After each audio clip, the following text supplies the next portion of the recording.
हाँ जी, सत श्री अकाल जी। मैं Gurpreet Singh, RAC instructor, government ITI Bathinda. ਅੱਜ ਅਸੀਂ ਜਿਸ ਟੌਪਿਕ ਦੇ ਰਿਗਾਰਡਿੰਗ ਗੱਲ ਕਰਾਂਗੇ ਉਹ ਹੈ VRF। VRF ਮਤਲਬ ਵੇਰੀਏਬਲ ਰੈਫਰੀਜਰੈਂਟ ਫਲੋ। ਵੇਰੀਏਬਲ ਰੈਫਰੀਜਰੈਂਟ ਫਲੋ ਬਾਰੇ ਗੱਲ ਕਰਨ ਤੋਂ ਪਹਿਲਾਂ ਅਸੀਂ ਥੋੜ੍ਹਾ 에ਅਰ ਕੰਡੀਸ਼ਨਿੰਗ ਦੇ ਰਿਗਾਰਡਿੰਗ ਗੱਲ ਕਰਾਂਗੇ, ਜੋ ਸਾਡੇ ਕਨਵੈਨਸ਼ਨਲ ਸਿਸਟਮ ਅਸੀਂ ਯੂਜ਼ ਕਰਦੇ ਹਾਂ, ਜਿਹਦੇ ਵਿੱਚ ਸਾਡਾ ਵਿੰਡੋ AC, ਸਪਲਿਟ AC ਅਸੀਂ ਯੂਜ਼ ਕਰਦੇ ਹਾਂ। ਉਹਦੇ ਵਿੱਚ ਸਾਡਾ ਬੇਸਿਕਲੀ ਕੀ ਹੁੰਦਾ ਹੈ, ਕਿਸੇ ਵੀ 에ਅਰ ਕੰਡੀਸ਼ਨਿੰਗ ਸਿਸਟਮ ਦਾ ਜੋ ਮੇਨ ਮਕਸਦ ਹੈ ਸਾਡਾ, ਉਹ ਥਰਮਲ ਕੰਫਰਟ ਜੋ ਹੈ ਉਹ ਪੈਦਾ ਕਰਨਾ ਹੈ। ਮਤਲਬ ਕਿ ਤਾਪ ਦੇ ਹਿਸਾਬ ਨਾਲ ਸਾਡੀ ਜੋ ਆਰਾਮਦਾਇਕਤਾ ਹੈ ਉਹਨੂੰ ਪੈਦਾ ਕਰਨਾ ਹੈ। ਅਤੇ ਇਹਨਾਂ ACs ਦੇ ਵਿੱਚ ਜਦੋਂ ਸਾਡਾ ਨਿਰਧਾਰਿਤ ਤਾਪਮਾਨ ਸਾਨੂੰ ਮਿਲ ਜਾਂਦਾ ਹੈ ਤਾਂ ਉਸ ਤੋਂ ਬਾਅਦ ਜੋ ਸਾਡਾ ਕੰਪਰੈਸਰ ਹੈ ਉਹ ਕੰਮ ਕਰਨਾ ਬੰਦ ਕਰ ਦਿੰਦਾ ਹੈ।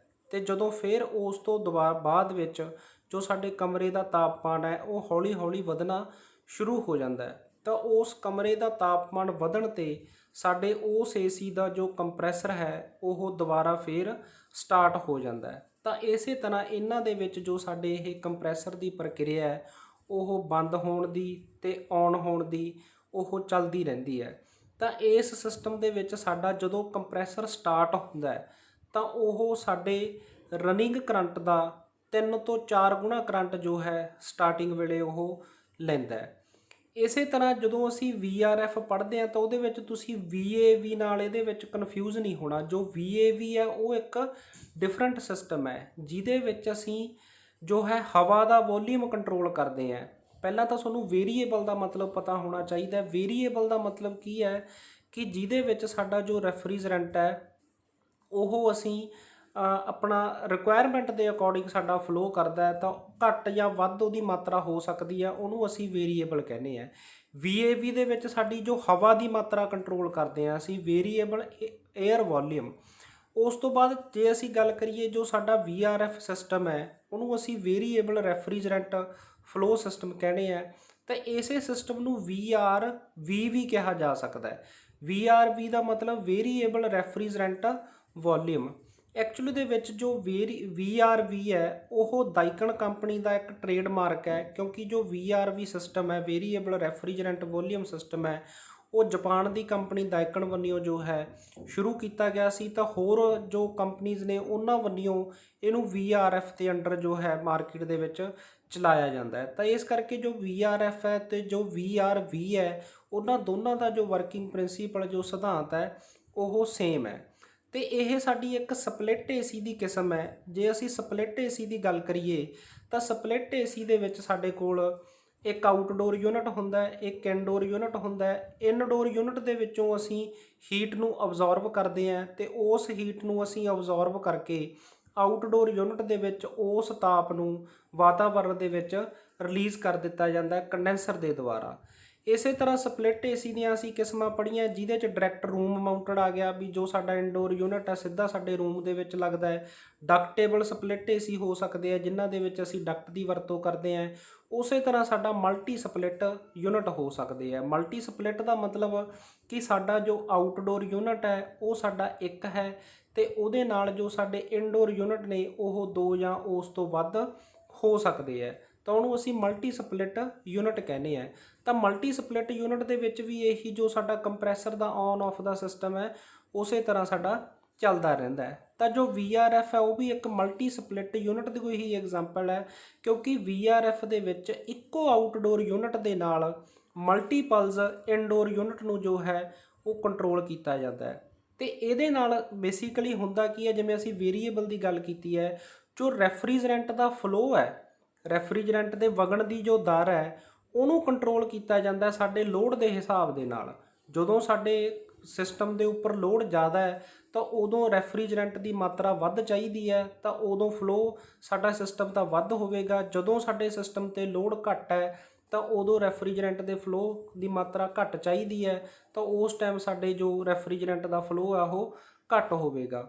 ਲੋਡ ਦੇ ਅਕੋਰਡਿੰਗ ਅਸੀਂ ਕਹਿ ਸਕਦੇ ਹਾਂ ਕਿ ਜਿਵੇਂ ਸਾਡਾ ਦਿਨ ਦਾ ਟਾਈਮ ਹੈ, ਡੇ ਦੇ ਟਾਈਮ ਧੁੱਪ ਕਰਕੇ ਸਾਡਾ ਜੋ ਲੋਡ ਹੈ ਉਹ ਜ਼ਿਆਦਾ ਹੋ ਸਕਦਾ ਹੈ, ਨਾਈਟ ਦੇ ਟਾਈਮ ਸਾਡਾ ਲੋਡ ਉਹੀ ਘਟ ਸਕਦਾ ਹੈ। ਤਾਂ ਉਹਦੇ ਹਿਸਾਬ ਨਾਲ VRF ਸਿਸਟਮ ਦੇ ਵਿੱਚ ਅਸੀਂ ਜੋ ਰੈਫਰੀਜਰੈਂਟ ਦੇ ਵਗਣ ਦੀ ਦਰ ਹੈ ਉਹਨੂੰ ਕੰਟਰੋਲ ਕਰ ਸਕਦੇ ਹਾਂ। ਜਾਂ ਇਹਦੇ ਵਿੱਚ ਇੱਕ ਚੀਜ਼ ਇਹ ਅਸੀਂ ਪੜ੍ਹਦੇ ਹਾਂ ਵੀ ਜੋ ਸਾਡੇ ਕੰਪਰੈਸਰ ਦੀ ਸਪੀਡ ਹੈ ਉਹ ਚੇਂਜ ਹੋ ਜਾਂਦੀ ਹੈ। ਜਿਵੇਂ ਕਨਵੈਨਸ਼ਨਲ ਸਿਸਟਮ ਦੇ ਵਿੱਚ ਸਾਡਾ ਜੋ ਕੰਪਰੈਸਰ ਆ ਉਹ ਇੱਕੋ ਸਪੀਡ 'ਤੇ ਰਨ ਕਰਦਾ ਹੈ ਜਾਂ ਬੰਦ ਹੋ ਜਾਂਦਾ ਹੈ। ਇਹਦੇ ਵਿੱਚ ਸਾਡਾ ਜੋ ਕੰਪਰੈਸਰ ਹੈ ਉਹ ਬੰਦ ਨਹੀਂ ਹੁੰਦਾ, ਉਹਦੀ ਸਪੀਡ ਜੋ ਹੈ ਉਹ ਘਟਦੀ ਵੱਧਦੀ ਹੈ। ਇਸੇ ਤਰ੍ਹਾਂ ਜਿਵੇਂ ਜਦ ਸਾਡਾ ਆਊਟਡੋਰ ਯੂਨਿਟ ਹੈ ਉਹਦੇ ਨਾਲ ਅਸੀਂ ਅਲੱਗ-ਅਲੱਗ ਤਰ੍ਹਾਂ ਦੇ ਇਨਡੋਰ ਯੂਨਿਟ ਇਹਦੇ ਵਿੱਚ ਸਥਾਪਿਤ ਕਰਦੇ ਹਾਂ। ਇਨਡੋਰ ਯੂਨਿਟ ਵੱਖ-ਵੱਖ ਰੂਮ ਦੇ ਵਿੱਚ ਵੱਖ-ਵੱਖ ਕਪੈਸਿਟੀ ਦੇ ਯੂਜ਼ ਕੀਤੇ ਜਾ ਸਕਦੇ ਆ, ਵੱਖ-ਵੱਖ ਕਨਫੀਗਰੇਸ਼ਨ ਦੇ ਹੋ ਸਕਦੇ ਆ। ਜਿਵੇਂ ਤੁਸੀਂ ਡਾਇਗਰਾਮ ਦੇ ਵਿੱਚ ਦੇਖ ਪਾ ਰਹੇ ਹੋ, ਅਸੀਂ ਉਹਦੇ 'ਚ ਵਾਲ ਮਾਊਂਟਡ ਯੂਜ਼ ਕਰ ਸਕਦੇ ਹਾਂ, ਸੀਲਿੰਗ ਮਾਊਂਟਡ ਯੂਜ਼ ਕਰ ਸਕਦੇ ਹਾਂ, ਜਾਂ ਫਲੋਰ ਮਾਊਂਟਡ, ਜਾਂ ਕੰਧ 'ਤੇ ਲੱਗਣ ਵਾਲਾ AC ਹੈ ਸਾਡਾ, ਜਾਂ ਛੱਤ 'ਤੇ ਇੰਸਟਾਲ ਕਰਨ ਵਾਲਾ ਹੈ, ਜਾਂ ਫਰਸ਼ 'ਤੇ ਜੋ ਸਾਡਾ ਆਊਟਡੋਰ ਯੂਨਿਟ ਦਾ ਇੱਕ ਸੈਂਟਰਲ ਕੰਟਰੋਲ ਹੁੰਦਾ ਹੈ ਅਤੇ ਹਰੇਕ ਇਨਡੋਰ ਯੂਨਿਟ ਦਾ ਇੱਕ ਆਪਣਾ ਵੱਖਰਾ ਕੰਟਰੋਲ ਹੁੰਦਾ ਹੈ। ਇਨਡੋਰ ਯੂਨਿਟ ਤੋਂ ਵਾਇਰਿੰਗ ਕਰਕੇ ਅਸੀਂ ਆਊਟਡੋਰ ਯੂਨਿਟ ਦੇ ਨਾਲ ਦਿੰਦੇ ਹਾਂ, ਜਿੱਥੋਂ ਇਨਡੋਰ ਯੂਨਿਟ ਤੋਂ ਸਿਗਨਲ ਜੋ ਹੈ ਸਾਡਾ ਉਹ ਆਊਟਡੋਰ ਯੂਨਿਟ ਨੂੰ ਪਹੁੰਚਦਾ ਹੈ। VRF ਸਿਸਟਮ ਦੇ ਵਿੱਚ ਸਾਡਾ ਕੰਪਰੈਸਰ ਦੇ ਹਿਸਾਬ ਨਾਲ ਸਾਡੇ ਅਲੱਗ-ਅਲੱਗ ਸਿਸਟਮ ਹੋ ਸਕਦੇ ਹੈ।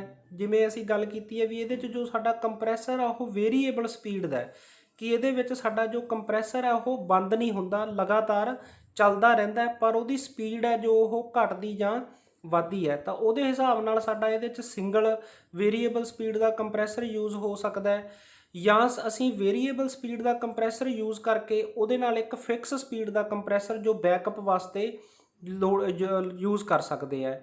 ਇਸੇ ਤਰ੍ਹਾਂ ਸਾਡੇ ਮਲਟੀਪਲ ਵੇਰੀਏਬਲ ਸਪੀਡ ਕੰਪਰੈਸਰ ਜੋ ਹੈ ਹੋ ਸਕਦੇ ਹੈ।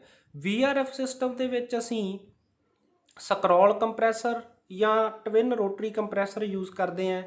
ਜੇ ਅਸੀਂ ਇਹਨਾਂ ਦੋਨਾਂ ਦਾ ਆਪਸ ਦੇ ਵਿੱਚ ਕੰਪੈਰੀਜ਼ਨ ਕਰੀਏ ਤਾਂ ਸਕਰੋਲ ਕੰਪਰੈਸਰ ਨਾਲੋਂ ਸਾਡੀ ਜੋ ਰੋਟਰੀ ਕੰਪਰੈਸਰ ਦੀ ਟਵਿਨ ਰੋਟਰੀ ਕੰਪਰੈਸਰ ਦੀ ਐਫੀਸ਼ੀਐਂਸੀ ਜੋ ਸਾਨੂੰ ਇਸ ਵਿੱਚ ਜ਼ਿਆਦਾ ਮਿਲਦੀ ਹੈ, ਉਹਦੇ ਨਾਲ ਅਸੀਂ ਸਮੂਥਲੀ ਜੋ ਇਹਦੇ ਵਿੱਚ ਵਰਕ ਕਰ ਸਕਦੇ ਹਾਂ। ਇਹਦੇ ਵਿੱਚ ਸਾਡਾ ਜੋ ਹੈ ਇਨਵਰਟਰ ਟੈਕਨੋਲੋਜੀ ਅਸੀਂ ਯੂਜ਼ ਕਰਦੇ ਹਾਂ। VRF ਦੇ ਵਿੱਚ ਇਨਵਰਟਰ ਟੈਕਨੋਲੋਜੀ ਦਾ ਮਤਲਬ ਜੋ ਸਾਡਾ ਕੰਪਰੈਸਰ ਅਸੀਂ ਗੱਲ ਕਰ ਰਹੇ ਹਾਂ ਵੇਰੀਏਬਲ ਸਪੀਡ ਦਾ, ਇਹਦੇ ਵਿੱਚ AC ਪਾਵਰ ਨੂੰ DC ਦੇ ਵਿੱਚ ਕਨਵਰਟ ਕੀਤਾ ਜਾਂਦਾ ਹੈ। DC 'ਚ ਕਨਵਰਟ ਕਰਨ ਤੋਂ ਬਾਅਦ ਜੋ ਉਹਦੀ ਫ੍ਰੀਕੁਐਂਸੀ ਹੈ ਉਸ ਫ੍ਰੀਕੁਐਂਸੀ ਨੂੰ ਚੇਂਜ ਕੀਤਾ ਜਾਂਦਾ ਹੈ, ਕਿਉਂਕਿ ਫ੍ਰੀਕੁਐਂਸੀ ਦੇ ਚੇਂਜ ਹੋਣ ਦੇ ਨਾਲ ਜੋ ਮੋਟਰ ਦੀ ਸਪੀਡ ਹੈ ਉਹ ਘਟਦੀ ਜਾਂ ਵੱਧਦੀ ਹੈ। ਜਦੋਂ ਸਾਨੂੰ ਜ਼ਿਆਦਾ ਕਪੈਸਿਟੀ ਦੀ ਜ਼ਰੂਰਤ ਹੈ ਤਾਂ ਜੋ ਸਾਡਾ ਇਨਡੋਰ ਯੂਨਿਟ ਹੈ ਉਹ ਉਸ ਵਾਇਰਿੰਗ ਦੇ ਥਰੂ ਕਮਿਊਨੀਕੇਸ਼ਨ ਕਰਦਾ ਹੈ ਆਊਟਡੋਰ ਯੂਨਿਟ ਨਾਲ, ਉਹਨੂੰ ਉਹ ਡਿਮਾਂਡ ਭੇਜਦਾ ਹੈ। ਇਹ ਸਾਰਾ ਕੰਟਰੋਲ ਹੈ ਜੋ ਉਹ ਮਾਈਕਰੋ ਪ੍ਰੋਸੈਸਰ ਦੀ ਹੈਲਪ ਦੇ ਨਾਲ ਕੀਤਾ ਜਾਂਦਾ ਹੈ। ਤਾਂ ਉੱਥੋਂ ਸਾਡਾ ਸਪੀਡ ਦਾ ਜੋ ਕੰਟਰੋਲ ਹੈ ਉਹਦੇ ਹਿਸਾਬ ਨਾਲ ਕੀਤਾ ਜਾਂਦਾ ਹੈ। ਬਾਕੀ ਜਿਵੇਂ ਤੁਸੀਂ ਇਸ ਡਾਇਗਰਾਮ ਦੇ ਵਿੱਚ ਦੇਖ ਪਾ ਰਹੇ ਹੋ, ਇਹਦੇ ਵਿੱਚ ਤੁਸੀਂ ਦੇਖੋ ਜੋ ਡਾਟਡ ਲਾਈਨ ਸਾਨੂੰ ਦਿਖਾਈ ਹੋਈ ਹੈ ਉਹ ਨੌਨ ਇਨਵਰਟਰ ਦੀ ਹੈ ਸਿਸਟਮ ਦੀ ਸਾਡੇ, ਅਤੇ ਜੋ ਦੂਸਰਾ ਸਾਡਾ ਹੈ ਉਹ ਸਾਡੇ ਇਨਵਰਟਰ ਦੀ ਹੈ। ਹੁਣ ਤੁਸੀਂ ਦੇਖੋ ਵੀ ਜਿਵੇਂ ਅਸੀਂ ਗੱਲ ਕੀਤੀ ਵੀ ਜਦੋਂ ਸਾਡਾ ਕੰਪਰੈਸਰ ਬੰਦ ਹੁੰਦਾ ਹੈ ਤਾਂ ਸਾਡਾ ਟੈਂਪਰੇਚਰ ਫਿਰ ਵਧਣਾ ਸ਼ੁਰੂ ਹੋ ਜਾਂਦਾ ਹੈ, ਤਾਂ ਸਾਡੇ ਕਮਰੇ ਦੇ ਟੈਂਪਰੇਚਰ ਦੇ ਵਿੱਚ ਜੋ ਵੇਰੀਏਸ਼ਨ ਹੈ ਉਹ ਜ਼ਿਆਦਾ ਹੁੰਦੀ ਹੈ। ਪਰ ਜਿਹੜਾ ਇਨਵਰਟਰ AC ਹੈ ਉਹ ਜਦੋਂ ਇੱਕ ਸਾਡੇ ਸੈੱਟ ਪੁਆਇੰਟ ਦੇ ਉੱਪਰ ਪਹੁੰਚ ਜਾਂਦਾ ਹੈ ਤਾਂ ਸੈੱਟ ਪੁਆਇੰਟ 'ਤੇ ਪਹੁੰਚਣ ਤੋਂ ਬਾਅਦ ਉਹਦੇ 'ਚ ਸਾਡੇ ਟੈਂਪਰੇਚਰ ਦੇ ਵਿੱਚ ਜੋ ਵੇਰੀਏਸ਼ਨ ਹੈ ਉਹ ਨਹੀਂ ਹੁੰਦੀ, ਕਿਉਂਕਿ ਉਹ ਕੰਪਰੈਸਰ ਬੰਦ ਨਹੀਂ ਹੁੰਦਾ, ਲਗਾਤਾਰ ਸਾਡਾ ਜੋ ਹੈ ਚੱਲਦਾ ਰਹਿੰਦਾ ਹੈ। ਇਹਦੇ ਵਿੱਚ ਅਸੀਂ ਜਿਹੜਾ ਹੈ ਇਲੈਕਟ੍ਰੋਨਿਕ ਐਕਸਪੈਂਸ਼ਨ ਵਾਲਵ ਦੀ ਵਰਤੋਂ ਕਰਦੇ ਹਾਂ, ਜੋ ਕਿ ਆਮ ਸਾਡਾ ਸਿੰਪਲ ਸਿਸਟਮ ਹੈ ਜਿਸ 'ਚ ਅਸੀਂ ਥਰਮੋਸਟੈਟਿਕ ਐਕਸਪੈਂਸ਼ਨ ਵਾਲਵ ਦੀ ਵਰਤੋਂ ਕਰਦੇ ਹਾਂ। ਇਹਦੇ 'ਚ ਸਾਡਾ ਜੋ ਪਲਸ ਮੋਡੂਲੇਟਿੰਗ ਵਾਲਵ ਹੈ, ਪਲਸ ਮੋਡੂਲੇਟਿੰਗ ਵਾਲਵ ਜਾਂ ਅਸੀਂ ਇਲੈਕਟ੍ਰੋਨਿਕ ਐਕਸਪੈਂਸ਼ਨ ਵਾਲਵ ਇਹਦੇ 'ਚ ਵਰਤੋਂ ਕਰ ਰਹੇ ਹਾਂ। ਜਿਵੇਂ ਤੁਸੀਂ ਇਸ 'ਚ ਦੇਖ ਪਾ ਰਹੇ ਹੋ ਕਿ ਜੋ ਸਾਡੀ ਇਹ ਇਮੇਜ ਹੈ ਇਹ ਇਲੈਕਟ੍ਰੋਨਿਕ ਐਕਸਪੈਂਸ਼ਨ ਵਾਲਵ ਦੀ ਹੈ, ਜਿਹਦਾ ਕੰਟਰੋਲ ਉਹੀ ਮਾਈਕਰੋ ਪ੍ਰੋਸੈਸਰ ਨਾਲ ਕੀਤਾ ਜਾਂਦਾ ਹੈ। ਸਟੈਪਰ ਮੋਟਰ ਇਹਦੇ ਵਿੱਚ ਜਿਹੜੇ ਟੌਪ 'ਤੇ ਹੈ ਉਹਦੀ ਵਰਤੋਂ ਕੀਤੀ ਜਾਂਦੀ ਹੈ। ਜੋ ਤੁਸੀਂ ਇਹ ਸਾਈਡ 'ਤੇ ਦੇਖ ਰਹੇ ਹੋ ਇਹ ਸਾਡਾ ਇਹਦੇ ਵਿੱਚ ਟੈਂਪਰੇਚਰ ਸੈਂਸਰ ਹੈ, ਜਿਹਦੇ ਵਿੱਚ ਥਰਮਿਸਟਰ ਦੀ ਵਰਤੋਂ ਕੀਤੀ ਜਾਂਦੀ ਹੈ। NTC ਜੋ ਹੈ ਇਹਦੇ 'ਚ ਵਰਤੋਂ ਕੀਤੀ ਜਾਂਦੀ ਹੈ, ਜਿਹਦੇ 'ਚ ਕੀ ਹੁੰਦਾ ਜਦੋਂ ਇਹਦਾ ਟੈਂਪਰੇਚਰ ਘਟਦਾ ਤਾਂ ਉਹਦੇ ਨਾਲ ਇਹਦੀ ਰਜਿਸਟੈਂਸ ਵੱਧਦੀ ਹੈ, ਫਿਰ ਉਹ ਮਾਈਕਰੋ ਪ੍ਰੋਸੈਸਰ ਕੰਟਰੋਲ ਦੇ ਨਾਲ ਫਰਦਰ ਜੋ ਹੈ ਇਹਦੀ ਓਪਨਿੰਗ ਹੁੰਦੀ ਹੈ, ਤਾਂ ਉਹਦੇ ਨਾਲ ਜੋ ਸਾਡਾ ਰੈਫਰੀਜਰੈਂਟ ਦਾ ਫਲੋ ਹੈ ਉਹ ਕੰਟਰੋਲ ਕੀਤਾ ਜਾਂਦਾ ਹੈ। ਅਤੇ ਜਿਵੇਂ ਸਾਡਾ ਥਰਮੋਸਟੈਟਿਕ ਐਕਸਪੈਂਸ਼ਨ ਵਾਲਵ ਉਹ ਸਪਰਿੰਗ ਐਕਚੁਏਟਡ ਹੈ, ਇੱਕ ਮਕੈਨੀਕਲ ਤਰ੍ਹਾਂ ਦਾ ਵੀ ਸਪਰਿੰਗ ਦੀ ਹੈਲਪ ਦੇ ਨਾਲ ਸਾਡੀ ਜੋ ਡਾਇਆਫਾਰਮ ਦੇ ਵਿੱਚ ਐਕਚੁਏਸ਼ਨ ਹੁੰਦੀ ਹੈ ਅਤੇ ਉਹਦੇ 'ਚ ਹੰਟਿੰਗ ਹੋ ਸਕਦੀ ਹੈ ਸਾਡੀ, ਕਿਉਂਕਿ ਜਦੋਂ ਸਾਡੇ ਇਵੈਪੋਰੇਟਰ ਦੇ ਉੱਪਰ ਲੋਡ ਇੱਕਦਮ ਵੱਧਦਾ ਹੈ ਤਾਂ ਉਹਦੇ 'ਚ ਜਲਦੀ ਸਾਡੀ ਰੈਫਰੀਜਰੈਂਟ ਦੀ ਇਵੈਪੋਰੇਸ਼ਨ ਹੋਣੀ ਸਟਾਰਟ ਹੁੰਦੀ ਹੈ, ਜਾਂ ਸਾਡੇ ਸਿਸਟਮ ਦੇ ਵਿੱਚ ज़्यादा जो गैस बॉयल होवे या ਉਹਦੇ 'ਚ ਸਾਡੇ ਕੋਲੇ ਰੈਫਰੀਜਰੈਂਟ ਦੀ ਕਮੀ ਹੋਵੇ ਤਾਂ ਉਹਦੇ ਕਰਕੇ ਸਾਡੇ ਕੋਲੇ ਹੰਟਿੰਗ ਜੋ ਹੈ ਪ੍ਰੋਡਿਊਸ ਹੋ ਸਕਦੀ ਹੈ, ਜੋ ਕਿ ਸਾਡੇ ਇਲੈਕਟ੍ਰੋਨਿਕ ਐਕਸਪੈਂਸ਼ਨ ਵਾਲਵ ਦੇ ਵਿੱਚ ਸਾਨੂੰ ਇਸ ਤਰ੍ਹਾਂ ਦੀ ਕੋਈ ਪ੍ਰੋਬਲਮ ਨਹੀਂ ਆਉਂਦੀ।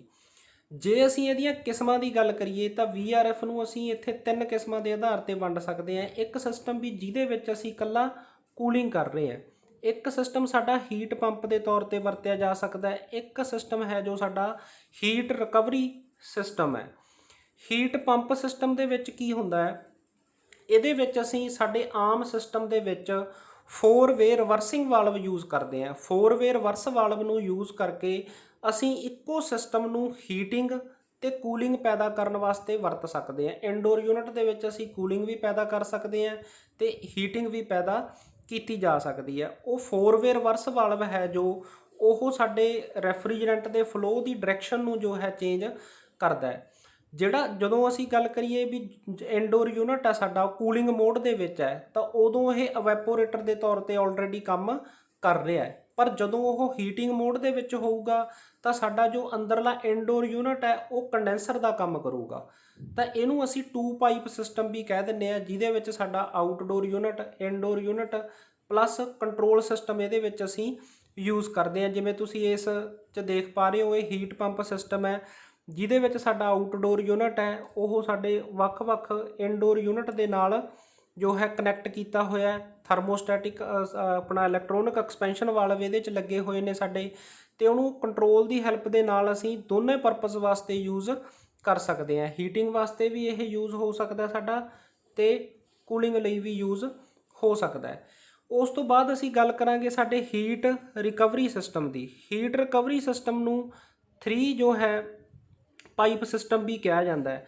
ਇਹਦੇ ਵਿੱਚ ਜੋ ਸਾਡੀ ਗ੍ਰੀਨ ਲਾਈਨ ਹੈ ਇਹ ਸਾਡੀ ਲਿਕੁਇਡ ਲਾਈਨ ਹੈ, ਤੇ ਜੋ ਉਸਦੀ ਬਲੂ ਲਾਈਨ ਦੇਖ ਰਹੇ ਹੋ ਸੈਂਟਰ ਦੇ ਵਿੱਚ ਉਹ ਸਾਡੀ ਸਕਸ਼ਨ ਲਾਈਨ ਹੈ, ਤੇ ਜੋ ਰੈੱਡ ਕਲਰ ਦੀ ਲਾਈਨ ਹੈ ਉਹ ਸਾਡੀ ਡਿਸਚਾਰਜ ਲਾਈਨ ਹੈ।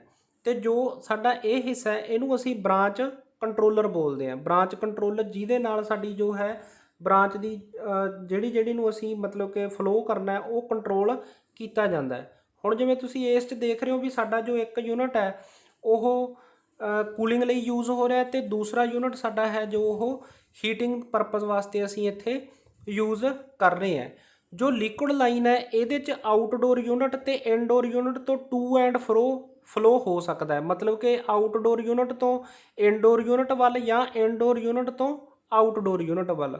ਤੇ ਸਕਸ਼ਨ ਦੇ ਵਿੱਚ ਤੁਸੀਂ ਐਰੋ ਤੋਂ ਦੇਖ ਪਾ ਰਹੇ ਹੋ ਕਿ ਜੋ ਸਾਡਾ ਰੈਫਰੀਜਰੈਂਟ ਹੈ ਉਹ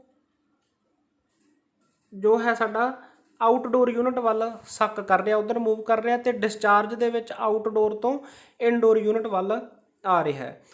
ਹੁਣ ਜੋ ਕੂਲਿੰਗ ਵਾਲਾ ਹੈ ਉਹਦੇ ਵਿੱਚ ਦੇਖੋ ਤੁਸੀਂ, ਉਹਦੇ ਵਿੱਚ ਸਾਡਾ ਲਿਕੁਇਡ ਰੈਫਰੀਜਰੈਂਟ ਐਕਸਪੈਂਸ਼ਨ ਵਾਲਵ ਦੇ ਥਰੂ ਹੋ ਕੇ ਜੋ ਹੈ ਉਹਦੇ ਵਿੱਚ ਇਨਡੋਰ ਯੂਨਿਟ 'ਚ ਐਂਟਰ ਕਰ ਰਿਹਾ ਤੇ ਉੱਥੋਂ ਉਹ ਕੂਲਿੰਗ ਇਫੈਕਟ ਪ੍ਰੋਡਿਊਸ ਕਰਨ ਤੋਂ ਬਾਅਦ ਫਿਰ ਦੁਬਾਰਾ ਸਕਸ਼ਨ ਲਾਈਨ ਦੇ ਨਾਲ ਅਟੈਚ ਹੋ ਰਿਹਾ। ਜੋ ਡਿਸਚਾਰਜ ਲਾਈਨ ਦਾ ਇਹਦੇ ਵਿੱਚ ਬ੍ਰਾਂਚ ਕੰਟਰੋਲਰ ਤੋਂ ਦੇਖੋ ਤੁਸੀਂ ਡਾਟਡ ਲਾਈਨ ਦਿਖਾਈ ਹੋਈ ਹੈ ਕਿ ਉਹਦਾ ਫਲੋ ਨਹੀਂ ਹੋ ਰਿਹਾ।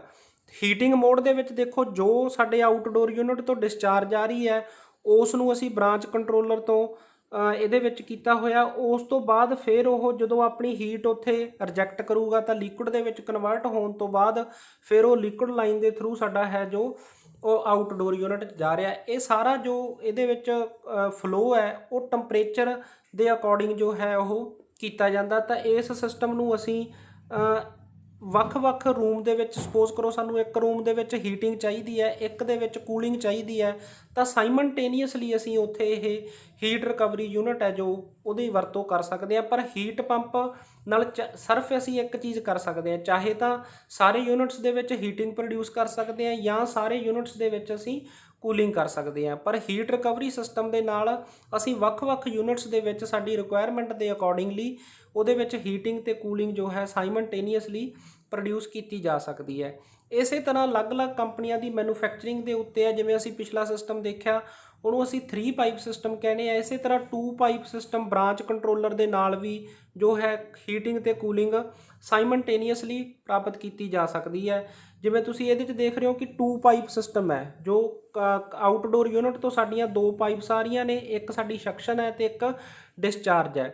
ਡਿਸਚਾਰਜ ਨੂੰ ਜੋ ਬ੍ਰਾਂਚ ਕੰਟਰੋਲਰ ਦੇ ਨਾਲ ਸਪਰੇਟਰ ਦੇ ਵਿੱਚ ਅਸੀਂ ਲਗਾਇਆ ਹੋਇਆ ਹੈ, ਜਿਹਦੇ ਵਿੱਚ ਟੈਂਪਰੇਚਰ ਦੇ ਅਕੋਰਡਿੰਗ ਲਿਕੁਇਡ ਤੇ ਗੈਸ ਦੀ ਜੋ ਹੈ ਸਪਰੇਸ਼ਨ ਹੁੰਦੀ ਹੈ। ਜਿਹੜਾ ਸਾਡਾ ਹੀਟਿੰਗ ਮੋਡ ਦੇ ਵਿੱਚ ਯੂਨਿਟ ਹੈ ਉਹਨੂੰ ਅਸੀਂ ਗੈਸ ਦੀ ਸਪਲਾਈ ਕਰਦੇ ਹਾਂ, ਤੇ ਜੋ ਸਾਡਾ ਕੂਲਿੰਗ ਮੋਡ ਦੇ ਵਿੱਚ ਹੈ ਮਾਈਕਰੋ ਪ੍ਰੋਸੈਸਰ ਕੰਟਰੋਲ ਦੀ ਹੈਲਪ ਨਾਲ ਉਹਨੂੰ ਲਿਕੁਇਡ ਦੇ ਵਿੱਚ ਸਪਲਾਈ ਕੀਤੀ ਜਾਂਦੀ ਹੈ। ਤੇ ਅਸੀਂ ਇੱਕ ਜੋ ਯੂਨਿਟ ਦੀ ਹੀਟ ਹੈ ਉਹਨੂੰ ਦੂਸਰੇ ਯੂਨਿਟ ਵਾਸਤੇ ਯੂਜ਼ ਕਰ ਸਕਦੇ ਹਾਂ। ਜਿਵੇਂ ਤੁਸੀਂ ਆਲਰੇਡੀ ਰੈਫਰੀਜਰੇਸ਼ਨ ਦੇ ਵਿੱਚ ਹੀਟ ਐਕਸਚੇਂਜਰ ਬਾਰੇ ਸਟੱਡੀ ਕੀਤਾ ਹੋਊਗਾ, ਤਾਂ ਹੀਟ ਐਕਸਚੇਂਜਰ ਦਾ ਜੋ ਸਿਧਾਂਤ ਹੈ ਉਹ ਅਸੀਂ ਯੂਜ਼ ਕਰ ਸਕਦੇ ਹਾਂ।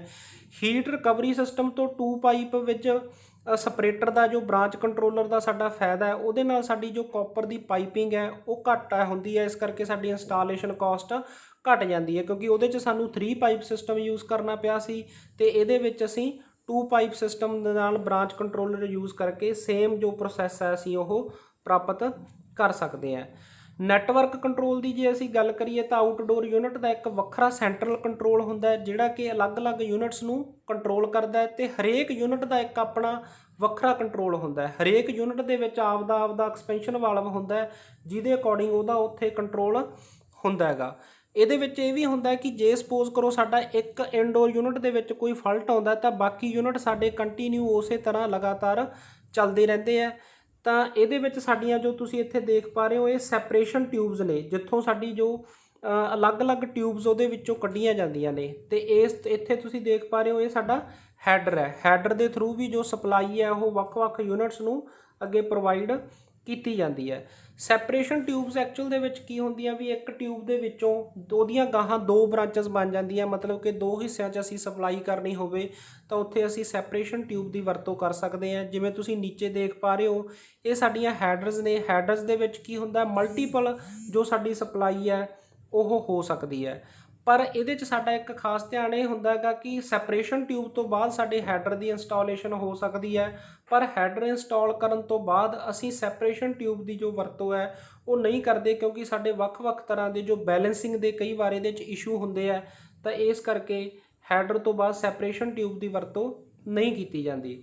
ਜੇ ਅਸੀਂ ਬਿਲਡਿੰਗ ਦੀਆਂ ਵਿਸ਼ੇਸ਼ਤਾਵਾਂ ਦੀ ਗੱਲ ਕਰੀਏ ਤਾਂ ਜਿਵੇਂ ਸਾਡਾ ਇੱਕ ਆਮ ਸਪਲਿਟ ਯੂਨਿਟ ਆ ਉਹਦੇ 'ਚ ਸਾਡੀ ਰਿਸਟ੍ਰਿਕਸ਼ਨ ਹੁੰਦੀ ਹੈ ਕਿ ਆਊਟਡੋਰ ਯੂਨਿਟ ਤੋਂ ਸਾਡਾ ਇਨਡੋਰ ਯੂਨਿਟ ਬਹੁਤ ਜ਼ਿਆਦਾ ਦੂਰੀ 'ਤੇ ਨਹੀਂ ਹੋਣਾ ਚਾਹੀਦਾ।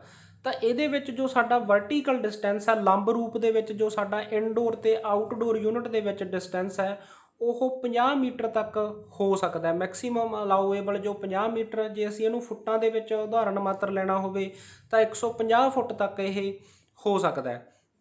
ਜਿਹੜਾ ਮੈਕਸੀਮਮ ਵਰਟੀਕਲ ਡਿਸਟੈਂਸ 2 ਯੂਨਿਟ ਦੇ ਵਿੱਚ, ਮੰਨ ਲਓ 2 ਬਿਲਡਿੰਗ ਦੀ ਸਟੋਰੀ ਆ ਸਾਡੀ, ਇੱਕ ਇਨਡੋਰ ਯੂਨਿਟ ਥੱਲੜੇ ਰੂਮ 'ਚ ਲੱਗਿਆ, ਇੱਕ ਉਸ ਤੋਂ ਉਤਲੇ ਰੂਮ 'ਚ ਲੱਗਿਆ, ਤਾਂ ਉਹਦੇ 'ਚ ਵੱਧ ਤੋਂ ਵੱਧ ਜਿਹੜਾ ਵਰਟੀਕਲ ਡਿਸਟੈਂਸ ਆ ਉਹ 15 ਮੀਟਰ ਤੋਂ ਵੱਧ ਜਿਹੜਾ ਸਾਡਾ ਨਹੀਂ ਹੋਣਾ ਚਾਹੀਦਾ, 45 ਫੁੱਟ ਤੋਂ ਵੱਧ ਨਹੀਂ ਹੋਣਾ ਚਾਹੀਦਾ।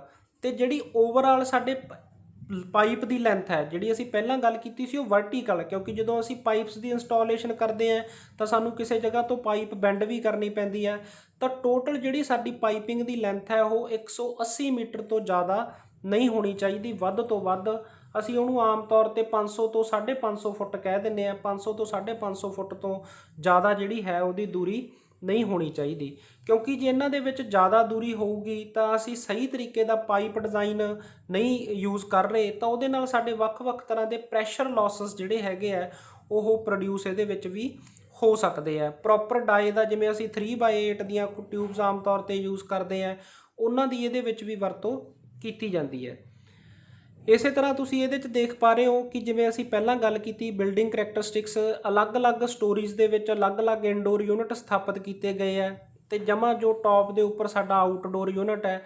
ਇਨਡੋਰ ਯੂਨਿਟ ਸਾਰਿਆਂ ਨਾਲੋਂ ਨੀਚੇ ਵਾਲੇ ਇਨਡੋਰ ਯੂਨਿਟ ਤੋਂ ਲੈ ਕੇ ਟੌਪ ਮੋਸਟ ਜੋ ਆਊਟਡੋਰ ਯੂਨਿਟ ਹੈ, ਇੱਥੇ ਸਾਡੀ ਜੋ ਉਹਦੀ ਮੈਕਸੀਮਮ ਲੈਂਥ ਵਰਟੀਕਲ ਡਿਸਟੈਂਸ ਹੈ ਉਹ 30 ਮੀਟਰ ਹੈ, ਤੇ ਇੱਕ ਜੋ ਸਾਡੇ ਇਨਡੋਰ ਯੂਨਿਟ ਤੋਂ ਦੂਸਰੇ ਇਨਡੋਰ ਯੂਨਿਟ ਤੱਕ ਸਾਡੀ ਲੰਬਾਈ ਜੋ ਉਹ 8 ਮੀਟਰ ਹੈ।